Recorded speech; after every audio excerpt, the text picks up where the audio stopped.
This show may contain language and subject matters that are not suitable for a younger audience. Viewer discretion is advised. Viewer discretion? This is a podcast. Son of a bitch! Hello and welcome to Weird Careers. I'm your host, E.T. All over the globe, yes, it's round, people get up and go to work. But there are some fun and unusual jobs out there, and I'm here to explore them. Everything from comic book letterers to voice actors and everything in between. So please join me on my journey around the world as I dive deep into these jobs. Please follow me on the socials at Weird Careers Podcast, Instagram, TikTok, and Facebook, and the show itself on Spotify, Apple Podcasts, Amazon Music, and so much more. If you think you have a weird or interesting job, stay tuned to the end of the show and find out how to get a hold of us. And on today's episode, we have Mike Cameron actually in the studio this time, who is a prop and special effects costume fabricator for TV and film. Mike, welcome back. Hey, again. Always good to have you in this. Always good to have you around. You're always fun to talk to. We had fun last time. Well, might as well do it again and actually make it sound better this time. Yeah. We've had time to coordinate our thoughts and kind of have a more cohesive package to offer the audience. Exactly. That's exactly. You took the words right out of my mouth. So before we get right into it, the kind of like Reader's Digest. What is it? Tell us what you do. So I started out as an industrial designer doing product design, and it really didn't speak to my soul. And as a creative professional, I'm driven by my passion, essentially, as I'm sure most people understand in the field. And because of that, we're often messed around with a little bit economically, but we'll get to that later, I'm sure. But basically, at a certain point, I made a decision to transition into film. It was a lot of hard work. It was a lot of knocking on doors and building portfolios. But basically, I build props for movies, and now I'm moving into special effects costume builds. So it's superhero costumes. It's costumes that require armor, full armor builds. Because generally, when you are in costumes, it's special effects, costume builds, and also wardrobe. And so the wardrobe side of things, where we're doing alterations and tailoring, and even custom fabricated garments, I'm still easing into that side of the department. But it is something I'm actively pursuing because, like, sewing it's an entire other realm, and I'm just dipping my feet in. But it's fun, and there's a lot of like super talented people out there, especially in Toronto. And so nice. I'm eager to learn and pick up more skills, and continue the journey. That's awesome, man. That's awesome. So before we get into like what you actually do for work, what do you do in your spare time? So it's a combination of art-based things and outdoor-based things. So kayaking, canoeing, climbing, portaging, whitewater river canoeing. Nice. Basically anything that gets me out. I have wanderlust. I've been back in Toronto a year and a half now, and I am like falling at the walls. Like, I want to go back overseas again, but I'm trying to be a responsible adult, and it's always balancing like long-term stability and not being broke when I'm 50 versus like living the life in the moment and doing what I want to do. So I'm trying to do a little bit of both at this point. And then on the side of the creative, it's after a long day of prop building, I want to go home and build more props and build costumes. And so I'm active in the cosplay community. I do like competitive cosplaying. I have aspirations for the World Championships. In 2017, I competed in New York to try to get to C2E2, and I came second overall. Oh, cool! Nice, congrats. Thank you. But you need to be first place to get into the World Championships. And the person that beat me is incredible, and she ended up going on to be the world champion. So I'm like, if I have to be beat by somebody, she like very much deserves it. I learned my lessons, and I learned not only to build things that maybe the audiences and the judges and the sponsors of the competition are looking for, but also when you're being judged, a good experienced judge will often prompt you as to what they want to hear and what they want to talk about.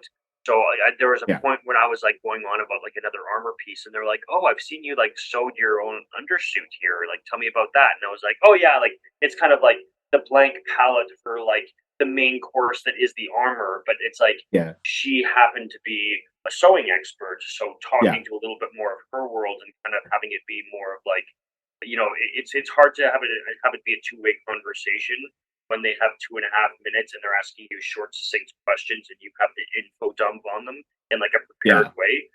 But it's like, you want to also be cognizant of the fact that they're like, hey, like, we're trying to help you here. You know what I mean? Like, and so like that's a good thing to kind of remember.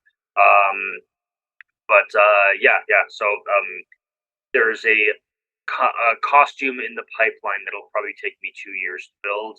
And maybe we'll reveal it later Oh. on. You guys got to stick around to see what I'm going to be next.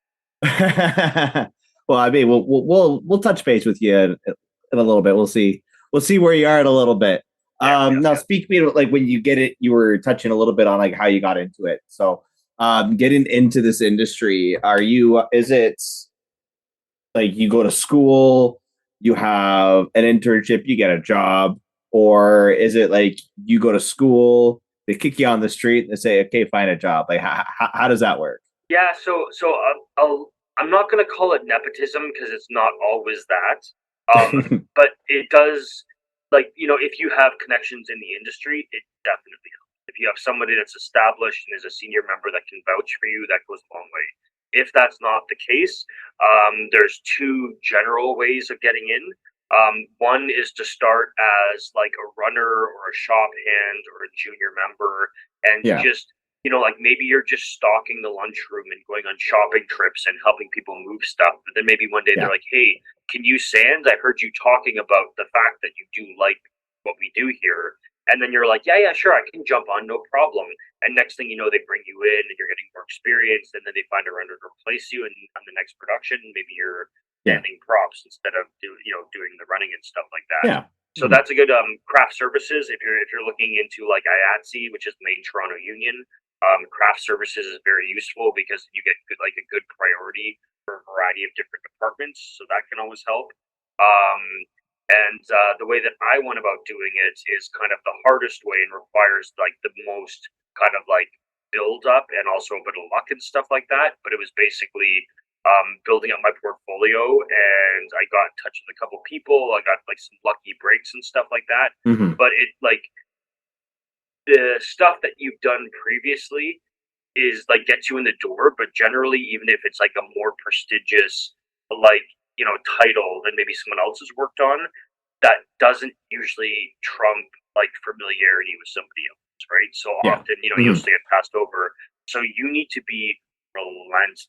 Like when I went to New Zealand, like I knew people that had worked at what a workshop. I had like third party connections and stuff like that. They did not care. They're like, we are not um going to offer you anything, not even a job interview. We're not even going to say yes, we'll Oh bring you in wow. for an interview until you literally move 16,000 kilometers to the other side of the world with your own work visa, and then maybe we'll talk. Wow. And then when I got to New Zealand, no answer. So I ended up looking up everyone I could on like any movie that Weta Workshop worked on. I would go to the Weta Workshop section of the credits, find those people on like LinkedIn or Facebook or whatever, and just like send like 30 like current, possibly current Weta employees like emails saying like, "Hey, like I'm waiting in Wellington for a job interview. I'd love for you to hand a resume in for Right? me." And I think they Yeah. just got like 5 or 6 in the course of like a week, and they're like, Mm. "Can someone just give this kid an interview so he'll leave us alone?" And I talked my way in there, and it's like that helped that I had a pre-existing background, and I was able to leverage like my industrial design experience for the initial job, which was a workshop. What a workshop kind of happened after I built up a film industry portfolio. Yeah. But even the initial one, there was like a cosplay and industrial design portfolio. I went on the replica prop forum, erpf.com, one of the best websites on the web for like the nerds that like go through like like the ZX1 in the Fifth Element. It's like the Yeah. pod and it comes out. It's like, oh, it's got a net gun and a flamethrower. Zor Yeah. Yeah. Yeah. Industries. Yeah. Like there's a guy on there that sourced every piece of like plumbing fitting and stuff like that the original one Oh, was that's made so out of. cool. And it's like selling kits. So they're like the detail nerds, but they will teach you how to build in a way that is much more technically inclined and more relevant to the film industry, because there are a lot of very talented cosplayers out of there. But even if you have like an amazing suit of EVA foam armor from like World of Warcraft, that might get you in the door possibly, but it's not direct relevant technique that's going to lead into film industry, especially in props and stuff like that. So you're almost better served either become like a sewing and cutting person, or getting into solid props and specifically replica props, because Yeah. the incentive is to get it as detailed and as clean and as accurate as possible, and that's closer to your average day at a prop workshop than building World of Warcraft. Even though I love Warcraft, don't get me wrong. So I think you briefly mentioned there that you went to school for fabrication. Can you tell us a little bit about that journey and how it kind of prepped you for the field? Yeah, so I went to school for industrial design, so basically product design. And so the way it was described to us is, at least how it started out, was we were the intermediaries between the craftspeople in the early industrial revolution and the mass manufacturing techniques that were coming up online. And we were the first ones to take those craftspeople's output and turn it into a mass manufacturable item. And Okay. excuse me. In recent years, there's been somewhat of an evolution in the field, and that was actually heavy onto how OCAD taught, which is how where I graduated from, where it's more about design theory and having a strong research-based empirical problem-solving system, where it's not necessarily a physical product that comes out the end. So, in other words, you can say, okay, well, make me a better chair. No problem. I can create a physical item for you. But what happens if the airlines come to you and say, we want you to make the middle seat more desirable? There's Okay. a limited budget to how Mhm. much we can change things. There's safety concerns. Like, we don't really want to do a hardware way of doing it. We might not want to offer reduced prices. So how can we change the public's perception of what the middle seat is in order to make it desirable? And so, again, Okay. Cool. that's just any sort of example that you can put through this system. And so, that really helped. But the problem with that is that it pitched an idealized version of design that is not often the reality when the tires hit the road in the real industry. Gotcha. Because Hmm. they're teaching you, like, through good design you can change the world, and then you get out and you're like, hey boss, I have a good idea, and he's like, will it make me more money? And it's like, no, but it'll like cut our carbon footprint. And he's like, you know where the door is. You know what I mean? And it's like, Yeah. and it's not even that guy is necessarily a bad guy. It's just that his set of incentives, because he is a manager and he's dealing with the economy and like capitalism, is Yeah. not the incentive structure that a designer looking to make a well-designed product is operating under. They're more like, well, I was in China and I saw this light, and you're going to change it by 15% so we don't get sued, and make it gold because gold is hot this year. Like, that was our design process for a lot of this stuff. And so that's not all design. There are some definitely like amazing designers out there, but they tend to be part of kind of like higher budget per project, like boutique design firms, or they might work with like healthcare products, where they have to be Yeah. very ergonomic, and there's a lot of kind of like stacking needs, they like it from a cleaning point of view, and all these different things. So that requires a more in-depth process, where if you're selling Mhm. like decorative commercial lighting, like what research are you going to do? You know what I mean? And it's like, well, I can think of stuff, but it's not Yeah. it's not enough to sell that as like a new way of approaching the problem, when they're like, we've been open 25 years and making lots of money. So, like, go make some pretty lights and shut up. You know what I mean? Yeah. And I was still grateful to have that position, but it just got to a certain point where I'm like, like, I want to be challenged. I don't like, and then the thing is too, is that if you're in a manufacturing company or role where, like, let's say you do furniture, well, you have a set Mhm. uh, manufacturing infrastructure that you need to design within. So even though you're doing different products and different applications, stuff, it all kind of ends up looking the same in the end, especially if you're doing a lot of in-house manufacturing, or if you're doing, Sure. like kind of like, again, like decorative lighting and stuff. Yeah, there's different palettes to work with and there's tons of different things, but it's still kind of like the same problem. It's like make light pretty, hang on wall, and it's like, whereas in the prop workshop, they're like, okay, well, one day you're going to make a gun, the next day you're going to do a control panel, the next day you're going to do like a medical scanning device, and it's like, Yeah. like struggling to, okay, well, I don't know how to make that effect, but I know that, and I think I can cobble them together and kind of make something that will sell as that, Yeah. and that's fun, kind of playing like the mad scientist and being Yeah. able to, have this broad knowledge base with all these different materials, techniques, and finishing, and blah blah blah, and be able to combine them to create like whatever the art guys come up with. Nice. So before 3D printing was a thing, now that must have revolutionized the way that you guys did things. So what was that like?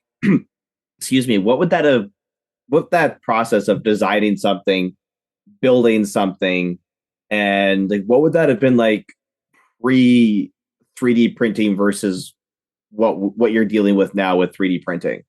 So that's a good question, because it's like I look back to the original Star Wars, Yeah. and them cobbling together like model kits and stuff like that to detail the Millennium Falcon, the Death Star, and making like fairly large, they call them bigatures, because if you're a Yeah. miniature, you're this big, but if you're a big miniature, you're a bigature.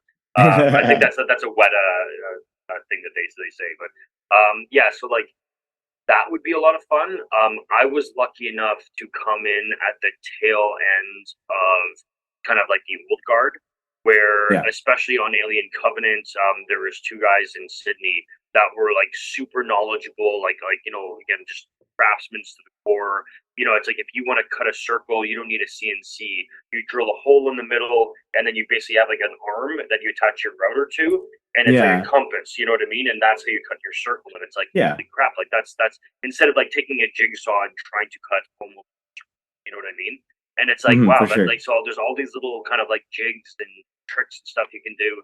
And they were like, it's interesting to see the different reactions, because they realize the the enhancements that like CNC and 3D printing and stuff can give to the Yeah. process. Where it's like, okay, well, I want to have this interesting like shaped event, and if I were to I could make that by hand, but it's going to take me 6 hours. It's like, but I Mhm. can make it in an hour, and I can go do something else, and I can make multiple stuff like that. So like that is kind of a new innovation, where it's pushing the boundaries as to the complexity of the geometry and what we can do and stuff. Whereas back in the day, you kind of hoped that your art guy was a fabricator as well, because then Yeah. he would make sure that when he's designing stuff, he has how you're going to build it in the back of his head. So he makes shapes that are kind of like play into that, and the production at least is as best as it can, versus just being like, oh yeah, I'm just going to design some like crazy stuff with like weird surfaces that are going to be hard to mirror properly if you're using like an analog process or whatever. Um, Yeah. and it's like, especially when you get into like the Rings of Power and stuff like that, where we are trying to make stuff that like, it might be elven, it might be beautiful and covered in scroll work and everything like that, but it's supposed to look handmade. And Yeah. when you get to 3D printing, it can look too perfect, it can look too plastic, and it won't sell. And so a lot of times I was getting models in, where especially if it had a repeating pattern, you bring it into like, let's say, ZBrush, and you'd use a very light touch brush and just move the geometry, and just create that little bit of noise, so that it doesn't, because like the human eye, the human brain want to see patterns, we want to see repetition, we want to see like our eyes for it. And if it looks too perfect, you're like, that doesn't look right. You know what I Yeah. mean? But just Exactly. break it up a little bit, and the effect is gone. So it's like there are ways to leverage things, and then it's also like, as if you come in and you're like the 3D printing guy, and again, like the old guard is kind of suspicious about you, and they're like, Yeah. hey, like, so you press a button, and one of my guys doesn't have a job anymore because he's a traditional sculptor. You know what I mean? Yeah.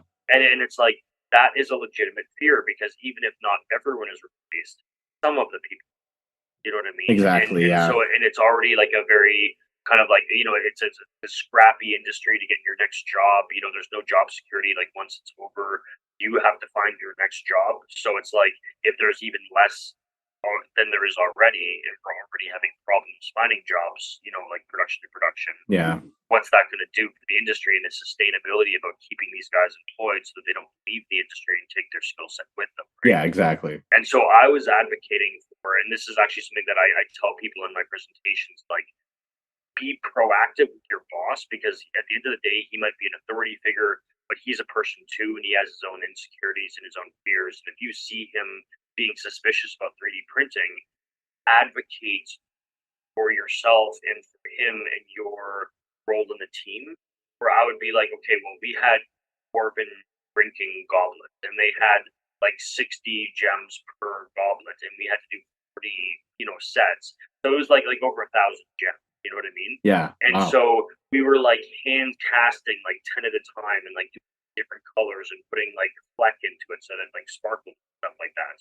And I'm kind of like, well, like we have clear 3D printer resin. Why don't we do clear, put the fleck in and mix it in so you get the pearlescent, print them? Because with the new MSLA printing technology, it's like you can fill your build plate and only vertical height matters on print. Like filling in that layer doesn't matter. So if I'm printing jewels that are 4 millimeters tall, well, I can print like 100 in like 20 minutes. You know what I mean? Yeah, exactly. And then we put them into batches. You get like 3 different colors of clear coat. They're nice and shiny. They're clear. Good to go. And I'm like, that is my role as a 3D printer. I want to automate the things that are mundane and the things that are hard to produce, so that he has more time to sit there for 5 days and hand sculpt this beautiful. It was a orcish warble, and it was all like like the cruel maw with the teeth and stuff like that, and this curved horn, and it was all hand sculpted. It was beautiful, and I'm like, see, like, would you rather be doing that or casting clear jewels? You know what I mean? Exactly. Like, yeah. I'm on your team, and I want to advocate for you. And if the boss comes and says, "Hey, can I replace my boss with a 3D printer?" I'm going to say no because I'm on your side. You know what I mean? And it's like if you have those if you have those talks with people, it makes them feel better. Because there's so many people nowadays that are like, like they know how I feel. You know what I mean? They know that I like them. They know whatever. But it's like, like but and I'm sure that they're thinking the same thing. You know what I mean? But it's like lending words to that notion solidifies it. There's no doubt, and they spend less time worrying about your intentions and more about like, oh yeah, like Mike's a good guy, he's got my back, and like I'm just gonna like not give him any problems. I'm just going to like feed him work as fast as he can process it, and like we're all good to go. And so I think that's like that's I don't want to wade into office politics, and there's a lot of strong personalities in the film industry, as I'm sure you understand. Yes. And so you have to be strategic and delicate, because there are a lot of senior members that are asking getting jobs, and that is a relic of like the people that are currently leading the departments. And that's not to say anything bad about anybody. It's just like they're older guys and they don't talk about feelings as much, and so they have some repressed anger, some of them, and like that leads to outbursts. But because they're like fonts of knowledge and experience, they're tolerated. But I think in the next generation, even if like AI comes in and the departments are smaller than that they used to be, like that culture will change, because no one likes working in a high pace, high stress, competitive environment and with an asshole. You know what I mean? Agreed. And especially one that's like, like Amazon has all these systems where it's like, if you see something, say something. Like, like you have a right to work in like a safe work environment, and like we have a whole HR system, and we're gonna do a seminar on like workplace abuse and blah blah blah. But then it's like, like you go report something now, and they're like, thank you so much. Next time they're purring up for a show, well, sorry, we're already booked up. Yeah. Exactly. I mean? Right. And it's like, it's hard, right? Because it like when you have no job security and it's like contract to contract, it's like, you can say a lot of good stuff and you have to legally to back up your liability, but like if you use that system, you don't be surprised, right? Exactly. And so that's not to say like let people shoot rounds. That's not to say that we shouldn't be advocates for a more inclusive work environments. Like again, like I Absolutely. tell people in my presentations, like I'm a big advocate for diversity, and especially like in the film industry, like representation, bringing other people's voices into the discussion, Absolutely. not That's having awesome. the same people tell the same stories over and over again. But as a straight white man, I am not exactly the paragon Right. of Hmm. diversity. You know what I mean? But I can be a strong ally, and I can use my like white privilege or whatever the case may be to advocate for a better tomorrow. You know what I mean? Awesome. We have to be proactive in making those cultural changes so that it does bring in these new voices and they do feel welcome and heard and embraced, where then we get really interesting stories instead of just tired remakes of the same crap because Harvey Weinstein is producing the third version of Godzilla. You know what I mean? Maybe not Harvey Weinstein anymore, but you know what I mean. Like, and it's like, and there's nothing wrong being a straight white man in the modern world, but I think we just need to, like, again, like everyone goes through life with different experiences, has different lenses, and we just need to be sensitive and aware and to challenge and have change happen and stuff like that because it benefits everyone. Agree. 100%. We're gonna take a break here in a minute. But before we do that, you've worked on a lot of big projects. You've worked on things such as Avatar: Way of the Water. You've worked on the mentioned Alien Covenant. You've worked on Thor Ragnarok. And there's a couple other large titles in there somewhere as well. So you've designed and you've created, fabricated quite a few props and costumes over your career. Do you have like a favorite that you've created? Like, what is your proudest moment as a fabricator? So I would say that there's kind of a two-pronged answer to this, as there tends to be with me. Um, so screen time is always something that, excuse me, is a little bit interesting because sometimes you work on something for like 2 weeks, 3 weeks, and Yeah. it gets zero screen time, right? Because sometimes Mhm. you want to have more assets than you need because then the director shoots 3 hours of film and then it's cut down, cut down, cut down, and whatever's left over, like, hey, that's what it is, and everything else is on the editing. Yeah.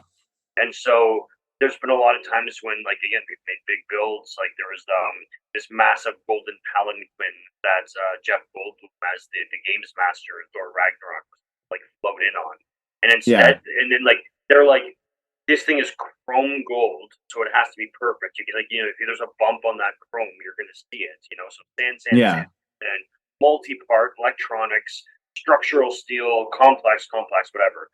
And so when it comes to the final movie, there's like a faraway shot, and basically he like comes in and like steps off of it, and it's like you just see like this little sliver, Yeah. and it's like Yeah. you, but it's like, but it is what it is, right? Like they shot it in probably a couple different ways, and they're like, nah, it just doesn't. Like, sorry, you know. Mhm. Um, but on Avatar 2, I was the head builder on the machine guns that ended up being the base for basically like both Sully and Portage, like the main bad guy. Yeah. Like their assault rifles, and like Cool. especially with the main antagonist, like he was on screen with his gun a lot, and every time I saw it, I'm like, yeah, like that's a digital facsimile. But basically, what they would do is they would have like a green screen actor holding the physical gun with the lighting conditions that they're shooting in visually, and they had a lot of kind of like physical reference props where like Okay. this like and digital set extensions and stuff like. So like when the Sully family got to their new home like in like the water town by the reef, their Yeah. house is real, right? Oh, But then as cool. soon as you look outside the house, like everything was obviously like fake outside, and then the people that are walking around, like the avatars, are like green screen suited people with like the the jewelry and Yeah. accessories of the Navi, and then basically Okay. they just digitally paint in the Navi like underneath the clothing and stuff, or at least they'll use the clothing for digital references. So sometimes it like they'll have the physical shot and they'll be like, yeah, it doesn't look like put in the digital stand-in for this angle, but for this angle, showing the texture of the weave on Yeah. the hemp rope or whatever. That looks real and it looks good, and I want to keep Hmm. that shot. So they like they do, because then they'll 3D scan the physical stuff too. So Okay. it often like they'll be layering like the physical 3D or the physical object in the 3D scan on top, and then Hmm. kind of like what's that called? When they put all the different layers together, compositing. You know what I mean? When Yeah. they're doing stuff like that, right? And so yeah, so like there's a little bit of like magic there, but the fact that they're still using physical reference items in all these shots and acting it out, and then just kind of doing the digital paint over. So I mean, like that was cool. So tell me about Pacific Rim. So what we did on Pacific Rim is we had six like Land Rovers from the army from like the 1960s. We chopped the cabs off and basically made them like rolling platforms, and then used Oh, like cool. bar steel and like a whole bunch of cladding materials to like basically rebuild the cabs around them, and created like Nice. six armored personnel carriers that could actually drive. And again, it was just such a departure from like what I normally do. Like I love cars, but I'm not a car guy. You know what I mean? And so like just Yeah. seeing people with a different specialized skill set than me, like thriving in their element, solving problems that I were be over my head about like mechanics and stuff like that. I'm like, awesome guys. I'm learning so much just through osmosis, you know. So that was probably the best as far as just like a unique project that I look back on and be like, yeah, I think that was good, you know. Yeah. Yeah. Yeah. Well, I'm gonna set my beer down because we're gonna take a quick break. So don't turn that dial. We'll be right back. It's beer time. It's beer time. I hope that you're enjoying this special episode of Weird Careers. This episode came to be shortly after season 2, right after the London Comic Con, where we did a live panel. That year, we also had a mobile studio set up, and we originally met Mike Cameron that day while he was in full cosplay. So this actually comes from that. I have no idea how this episode never got edited or produced or shared with everybody, but I'm glad I found it. So thanks for tuning in, and here's the rest of the episode. Hope you enjoy.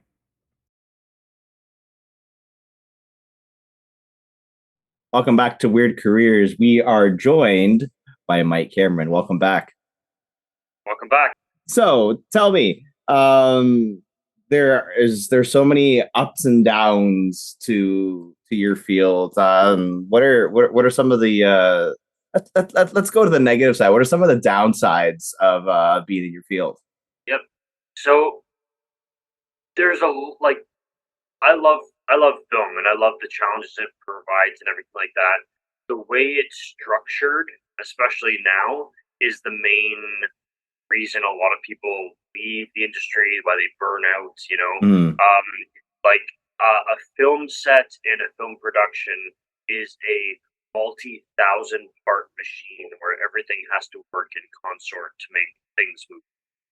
And so sometimes that is just easier and more time effective to, hey, like if we're on overtime, we're on overtime. You know what I mean?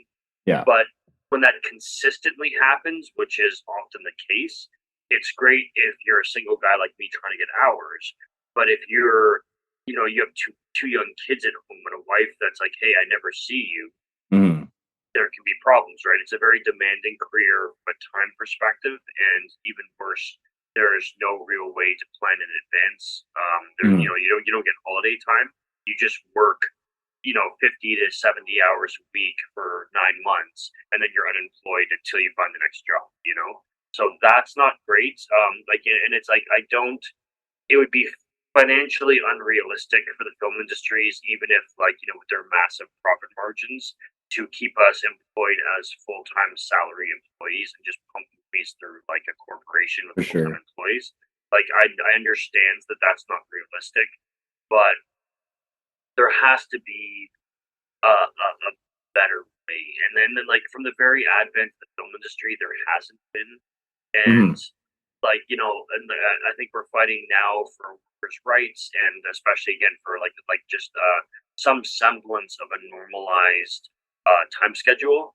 There's something called fratter days, where basically you need at least 10 hours turnarounds day to day, right? Yeah. But by law, and like in certain places you can violate that, but then you're immediately at triples, and so that gets expensive real quick. And so they need to do turnover. But if you've had a 16, 17 hour day and then you need a 10 hour like layover, well, now we're showing up at, like 11 a.m. and we have another 15-hour day. And so now you're getting off at 4 a.m. And, that Yeah. means that we don't start till, you know what I mean? And so, like, the days just shift. So your Friday shift ends like Saturday morning or afternoon. You know what I mean? Yeah. At times. And so, and especially on the like that's less for the second unit. So that's anyone that doesn't have to be there when they're shooting. The first unit, where it's like, like the actor and the director and all those people, like, yeah, they're highly paid, but they have it worse than second unit does. Yes. Although, with exception, like on Rings of Power, the costume department worked horrendous hours. And like, Oh, really? people say that there was issues with management and stuff like that, but at the end of the day, when you're trying to make that many costumes for that many people with that many different aesthetics and materials and treatments, blah blah blah, like it's a, you know what I mean? And so Yeah. like anyone would have struggled to keep that ship righted. I mean, they could have hired more staff, but I mean, again, it's hard when you're given a certain budget and that says, Of course. well, this budget, like lets you hire 10 people, deal with it. You know what I mean? And like you can advocate for more, but that always has issues. And like, again, even like department heads are not, like completely invulnerable. Because there's always somebody above them being Yeah. like, okay, you're spending my money. That's my profit margin. Yeah, You're cutting it exactly. now.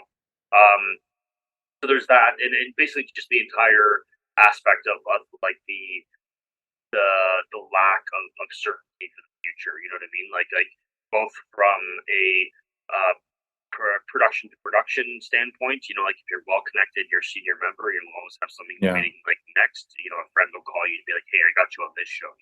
But if Mm. you're new to the industry, or like me, I have a lot of my experience overseas. So even though I should be a senior, I have a junior's level of network in Toronto, and because it's a unionized city, that Okay, matters. gotcha. You know what I mean?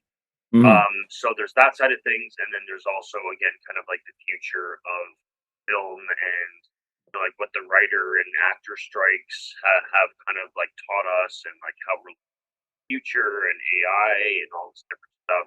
And it's like I was brought on, as like not a replacement for sculptors, you know what I mean, but like kind Yeah, of yeah, doing, yeah. like it was um the next version of what that person used to do. You know what I mean? Mhm. And I'm like, okay, so I'm coming in with like the contemporary skills. The printers that I'm working on have only been a thing for a few years now, and already they're like, okay, but like AI is in the pipeline, and it's like, right now we have Mid Journey. How long until they say, okay, well, here's a 3D scan of an actor's head, and I want you to give me 10 Iron Man-esque helmet designs that fit this actor's head. So even like sizing Yeah. and stuff like that be Mm. kind of automated to a certain extent. Mm. And like, there's still somebody pressing the button and picking aesthetics and stuff like that. But again, Mm. instead of a team of 5, you have a team. You know what I mean? Exactly. Yeah. And like I read a little one of those like memes online or little clips or whatever, and it was basically someone saying like, um, I'm not going to bother reading something that someone couldn't be bothered to write. You know what I mean? And it's like it's true. Yeah, of If a course. machine generated this, it's like, yeah, it's information, but it's like, you know, and there's all sorts of like, there is a an eventual bottleneck, yeah, like kind of like, issue with AI, because right now it's generative, so it's taking other people's art on the subject and creating its own interpretation of that. But if all the artists are unemployed and we're no longer creating new content, then how does the machine learn?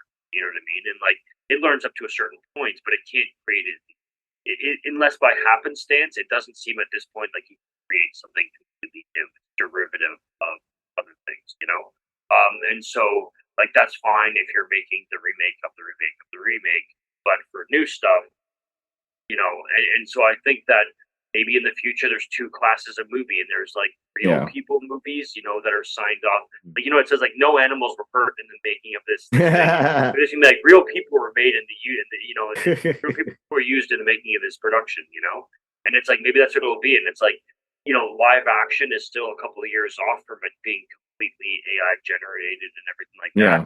But I look at like Pixar movies, like at what point do you just like picking a mood board of 10 different characters and just be like, like maybe not having ChatGPT write up the entire script, but having, it augmented by that. And then it's just like, do all the animation for me. You know what I mean? And it's like, I could see that happening, where like, like right now we're procedurally generating clouds in video games. What happens if you can procedurally generate entire cities? You know what I mean? And just place your characters in it and tell them to do some stuff. And like, hey, we're just picking camera now, Exactly. And it's like for most people, yes, like they're still getting their end product, but you hope that there's some like joy of creation that rubs off into the product. You know what I mean? But that's almost like like the ethereal spirit of the creator is passed through to the audience. I don't know. You know what I mean? When it is all just ones and zeros, does it matter who's making it? Like, so there are complex and nuanced questions, and I think a lot of it has to do with one person, right? And like, what are you getting out of it? What does it mean to you?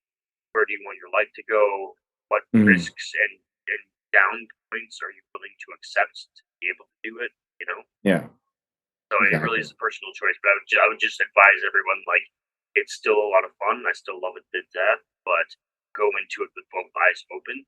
And don't be like, oh, it's so amazing. Like they're movie people, and it's like like all those ads that are talking about like, oh, like the underpaid people that work with the ACTRA people, and it's like Doctor Strange, what's the name, Cumberbatch, made like $7 million on Doctor Strange, but one of the VFX artists didn't make like minimum wage, and it's like, okay, but 95% of actors make less than $28,000 a year. With there being, obviously, we got to start with the bad stuff for a reason, because now we want to get into the good stuff. So, so tell me, what are some of the best parts about doing what you do? So, I mean, being a comic nerd and being part of the creation of content that people are going to love and get joy out of and stuff like that is really important to me, and it really like motivates me to do well, because like I know how it is to be a viewer and look at something and be like, oh, this part was good of that movie, but this part was bad. You know what I mean? And I never want I'm not responsible for all parts of the movie, but I never want someone to look at some of my work and be like, that could have been done better. You know what I mean? And that's not necessarily like a good or a bad thing, but it's like a motivational force to excel. If you feel like you're at like not an elite level, but like it is a very competitive industry, and if you're in a big production, you're one of I was one of maybe 20 prop builders on Avatar. You know what I mean? And like there's a lot of it's visual VFX nowadays and stuff like that. So you're part of a fairly elite team, and so like. That again, like that has less to do with ego and more to do with like the opportunities to do really, really cool things that are allowed by the budget and stuff like that, Whereas like if I was doing this for cosplay and someone was like, give me an Avatar level space gun, it's like I could do it, but I'm going to charge you $15,000 for it. You know what I mean? Exactly. And it's just like, so it's like, in your day-to-day life, you're not able to make stuff to this level unless you're either a hobbyist that's willing to take like an entire year to make this thing, or you're employed in movies and stuff. And so like just the constant challenges, the change of aesthetics, like going on Alien Covenant, it was very utilitarian and kind of, that Ridley Scott's alien spaceship aesthetic, and then bleeding into Thor Ragnorok, having to do like Asgardian, like fluted helmets and stuff like that, and then just the different, like techniques to be able to do this because it's like it's all one-off, bespoke, small batch stuff. Whereas if I'm doing furniture, there's like 50 of these things being made, and it's like there's something nice to like hold something in your hand that you like poured like 300 hours of like your work and then countless hours of people's work into this one object, and you're just like, you know what I mean? So there is that aspect to it, and again, just like this is more of like a cosplay thing where I'm able to see firsthand enjoyment of it. So like if I'm walking down the street in armor and some kid stops in his tracks and it's just like it's like I'm gonna like that kid like is like scared, but then I'm like, don't worry, I'm a nice spaceman, and he kind of gingerly comes over and like holds my hand and takes a picture, and it's like, oh, that's so cute, and it's like again, if I've made their day just slightly more interesting or slightly more happy or whatever, then it's like I can't solve some of the bigger problems in the world that I would love to right now. But if I can make some random person's on the streets day a little bit better, then that's something, right? Like you help in the way that you feel most confident in your ability to be able to, That's awesome. Good for you, man. That's good. It's nice to. It's the little things, right? It's inspiring that next generation of people. Yeah. Because I mean, like I've worked my ass off, but I've also had some lucky breaks. You know what I mean? And those lucky breaks, I was ready through working previously to seize those opportunities. Yeah. But I was still lucky. You know what I mean? And so I feel beholden to pass that on to the next generation, and that's why I do like my panels at Comic Con and stuff like that. To kind of say awesome, like, man. This is the talk that I wish someone gave me 5 years ago, because like I made it, but I made a lot of U-turns and did a lot of dead ends and stuff like that. And if you can avoid some of those and get to your dream job quicker, why not, right? Exactly. Yeah. So now that the strike is pretty much done, what does work look like for you? Are there any projects that you're currently working on that you can tell us about? So I have taken a salaried position at a museum exhibit design company. And a lot of people are pointing at their screen right now and yelling sellout. And I don't necessarily disagree. But what I think is going to happen is like there will be tumultuous times in the future of the industry. There's going to be some realigning. There's going to be some redefining of positions and what it means to be a prop builder or a prop designer or whatever. And maybe things will turn out for the better, and maybe like the studios will say, you know what, like our grossly inflated salaries are good as is, but at the same time they have a fiduciary duty to be a douche. And so I don't think that, like, there will still be prop makers, but the industry will change. And so I want to have at least a few years of more traditional design in my back pocket, so that, like maybe I do this for 2 or 3 years, go back to working in the film industry, and the next time our collective agreement comes up and there are issues like this again, I'm not trying to pivot with nothing but a film industry portfolio while everyone else with that type of portfolio is trying to pivot.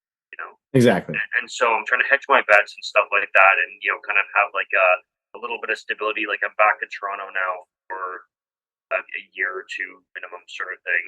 So I'm going to use that opportunity to build up a little bit of a base, like like feel a little more like secure and stable. Yeah.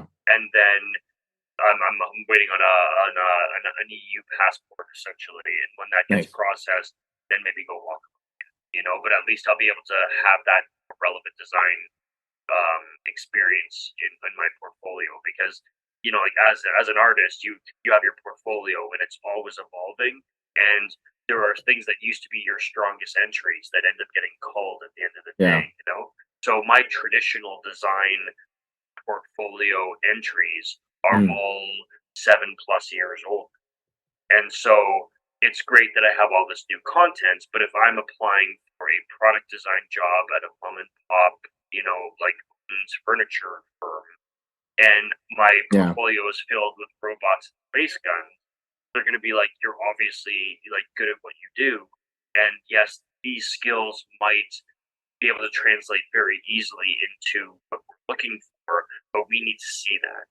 You know what I mean? And like we're not going to take this on faith. We need to see a more updated, current with the stuff that we're doing, because like, Sure. yeah, you can build a design, but can you build a design with the aesthetics that we are looking, you know what I mean? And so Yeah. that's a valid point, you know. And so like if I can pad it out a bit and then go back, you know, and like after I've kind of seen where the industry lands, because like the strikes are on the way to being completed. Like obviously ACTRA still hasn't signed anything, but like, you know, Yeah. the precedent has been set. But also I Hmm. think there's going to be a realigning of the departments. I don't think it's just going to be like going back to business as usual. Like I'm sure it will at first seem like that, like people are just in a rush to get back to work, but there's going to be a Yeah, lot of of course. backroom conversations about like where do we go from here? Because in 5 years, when that contract's up, or however long the contract is, like are we going to be back in the same situation with an AI that's more developed, and like studios are just like, we're not negotiating with you this time. Like 50% of you get lost, or replace them. You know what I mean? Yeah. And like that's going to be the nuclear option, but it was Yeah. pretty close to being nuclear. There's a big bombs falling this time too. You know what I mean? So it's No, like, exactly. yeah, yeah, yeah. So if there's anybody that's listening to this or watching this right now who wants to get into this industry, do you have any last minute advice for them? Yeah, like even though I'm all doom and gloom right now, like I am also a product of my current emotional state brought on by recent events, and there's still a lot of opportunities in the industry. Like the industry is not going anywhere as a whole. There might be a Yeah. realigning of personnel. There might be fewer VFX artist positions in the future. Like things will evolve, you know. So the good thing is, though, as a creative professional, you can have a set of technical skills and a technical mindset and a problem solving mechanism that you can apply to a wide variety of applications. And Hmm. so it's always good to be the person with some specialized skills. So, like, you know, if someone comes up and is like, oh, I need someone like electronics to this, you know, and they have some like weird servo powered whatever happened, you know, if you're the person that's like, you know, like comes to mind immediately when the prop master gets asked that question, then you'll get all the crazy weird bills for that. But like, you also need to kind of like pay the bills day to day, and Yeah. having them generalized skill sets, soft skills, you know, again, like good with math, good with learning, like, you know, reading and creating technical drawings, like that thing. Because again, like even if you go into film for a few years and you decide it's not for you, or some other stuff happens or whatever, like Mhm. you're still able to pivot with a usable body of work and skills to Yeah. something else, you know, and then you're not just like, oh, I guess I'm starting from zero, you know, because if you could, that's the real. And you know, if you're smart about how you develop your skills and stuff like that, you can get your dream job and test it out and see if it's a long term thing for you or a short term thing, while still building relevant skills for other jobs. Nice. So where do you see yourself in 10 years? And it's a hard one, right? Because Yeah. part of me is like, I am a science nerd, and like this museum exhibit design job, like it's a lot of fabrication, a little bit of design, but I Hmm. am working for a company that is hired by museums and event companies, and Cool. not always museums. Like it's just like Hmm. this one is, but the next one is like an amusement park, or whatever the case may be. And so, excuse me, I would like to work on moving towards a full-time museum exhibit design and fabrication position where I'm working for the ROM or the Carnegie Museum or one of these Oh, very large cool. scientific institutions, where it's like Nice. my coworker is a paleontologist. Like Nice. that would be really, really cool. Yeah. Um, and like I'd love to go back to the film, but again, like I want to kind of see where things end up, because it could just be like, you know, maybe you just have a prop master, and you're always going to need a prop master for organizational and like kind of like overall, you need to see the big picture and see where the pieces are moving and everything like that. And so that is always going to be a job that's needed. Hmm. So maybe in film, maybe in live theater, where there's less of a chance of being replaced by something digital, because you still need the physical actor, the physical object on the physical Yeah. stage, you know. But yeah, I mean, who knows? And like, I know you kind of prompted me about like upcoming projects and stuff like that. And it's with my current job and with film, we're all under heavy NDAs. We can't really talk about Of anything. course.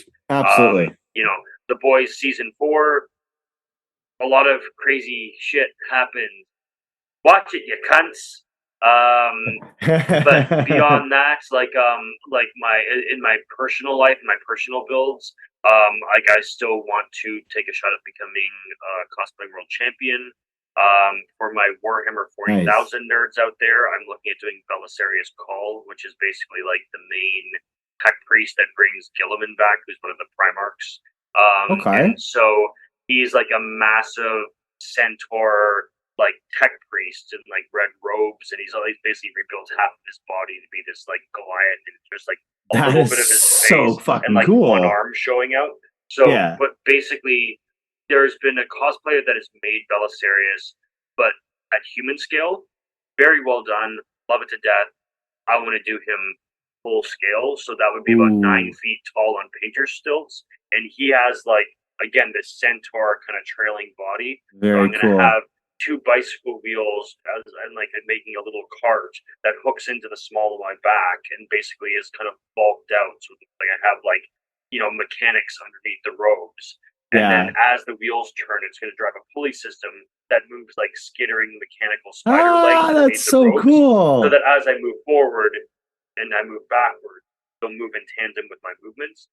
Yeah. Because I was thinking about doing like an electronic system, and it's just like, but I'm going to be turning on and turning it off. Why not have it linked to my tread forward and backward? It just makes so much more sense. Like less things to Yeah. break and stuff like that. So that'll take me 2 years easily because the amount of weight that thing is going to be.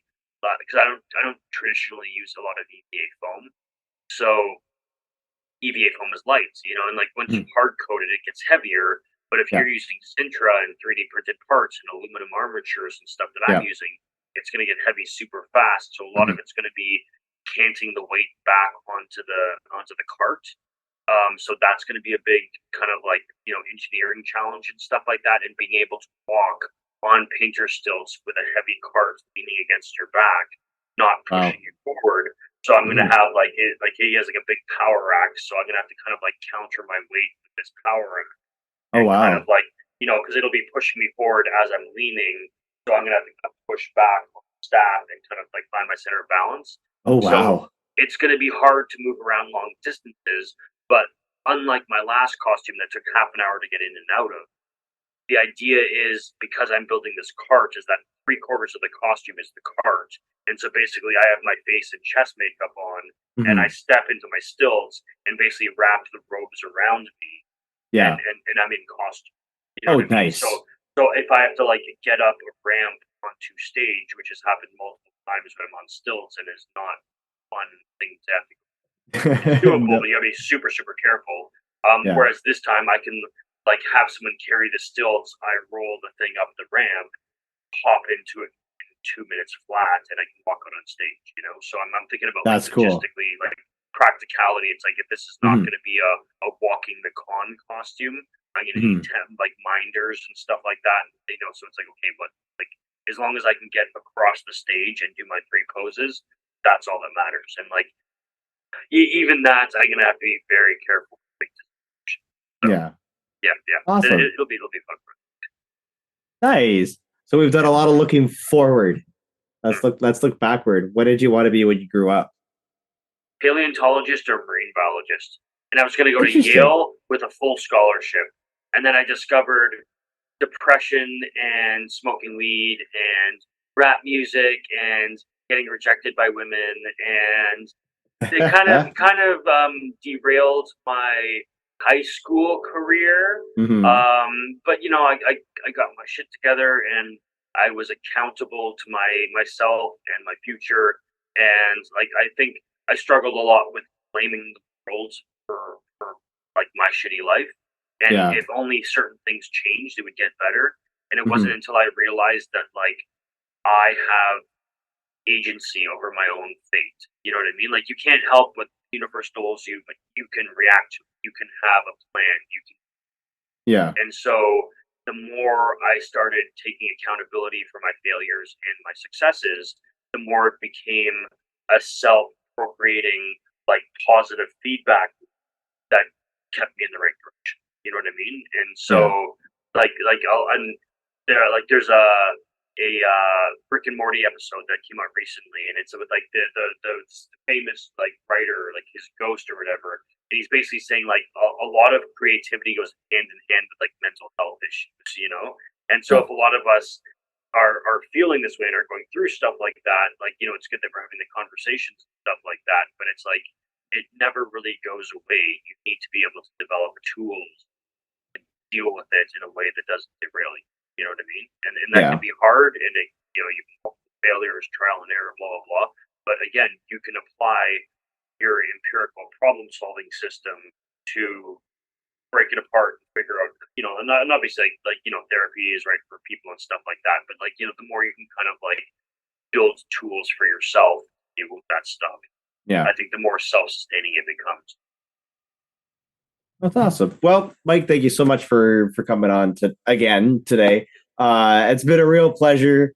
Everybody, please check out Mike on the socials, which are linked in the description below, wherever you're watching or listening to the show. Thank you again so much, Mike, for coming on today. No worries. It was wonderful being on. Hey, do you think that you've got a cool or interesting job? Maybe you do. Your 9 to 5 could be a lot more interesting than you think it could be. Or maybe your neighbors, or your cousins, or your best friends, or your weed dealers. Okay, maybe not that last one. But if you think you've got a cool or interesting job, shoot us an email at weirdcareerspodcast@gmail.com. Liked what you heard? Make sure to give us a 5-star review wherever you're listening to us. It really helps us to get seen. Thanks for listening, and until next time, I'm E.T. Cheers.